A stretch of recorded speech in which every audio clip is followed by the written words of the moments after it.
सांगू तात्या? आलं बघ माझं पाय झाला गेम. अरे काय सांगू गणपा, अरे सकाळपासून संध्याकाळपर्यंत शेतात काम करावं लागतं, फार अंग आंबून जातं बघ. आता तिकडे घरी जाऊन आंघोळ करून घेतली, गरमागरम भाकरी घेतल्या, पिठलं घेतलं, मस्तपैकी दाबून हाणलं, आणि आता बिरंगुळं म्हणून यांच्या बरोबर पत्ते खेळत बसलो बघ. अरे मग पत्त्यात डाव जिंकला का पत्त्यात बी खाल्ली माती? खाल्ली का माती? अरे ही आजकालची नवीन पिढी आहे, डिजिटल पिढी आहे बाबा. आता हे काय आपल्याला जमून देणार आहे का? हा.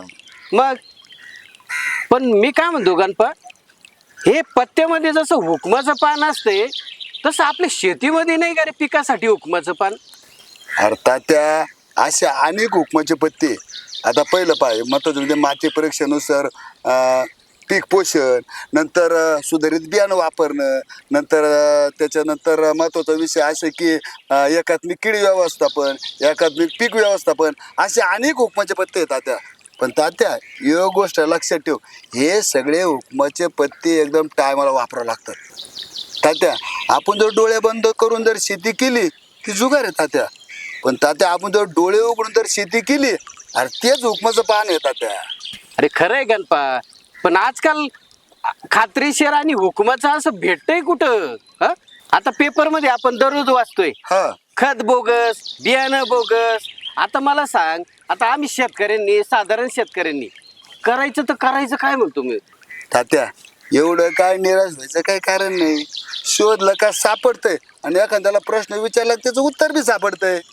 हा बा, कालच पाय मी माझ्या ऊसाला आणि कपाशीला महाधन कंपनीचं क्रॉपटेक आणि बेन्सॉफ्ट खत वापरलंय आणि एकदम रिलॅक्स झालो. नो टेन्शन तात्या.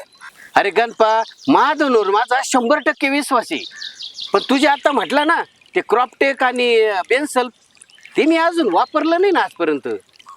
तात्या शेतीतली रिस्क जर कमी करायची असेल तर आधुनिक तंत्रज्ञान वापरून बनवलेली खते शेतामध्ये वापरावच लागतील, त्याशिवाय पर्याय नाही तात्या. काय रे गणपा, तुला काय म्हणायचंय? तात्यानं आम्ही जुने खतं वापरायचे नाही का? हा बघा, अरे पूर्वीचं काय राहिलंय, मग शेती काय त्याला आपवत राहील का? आता जर शेतीतली आव्हानं पेलायची असेल तर महाधन कंपनीचं क्रॉपटेक खत वापरायलाच पाहिजे.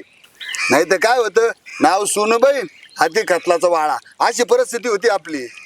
आणि असे खत काही कमी आहे का बाजारामध्ये? गणपा, तू बोलताय ना ते पट्ट आहे, पण ते म्हणतात ना कळतं पण वळत नाही. आप्पा अहो, आण बोलल्याशिवाय कळत नाही आणि चावल्याशिवाय गिळत नाही, अशी परिस्थिती आपली आप्पा.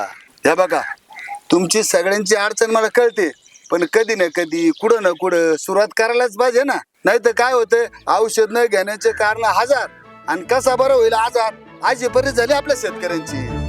होय गणपा, तू बोलतोय ते अगदी खरंय बघ. ते तुकोबा म्हणतात ना, आपली आपणच करा सोडवणं. बरोबर आहे तात्या, एकदम हुकमाचं बोललात तात्या.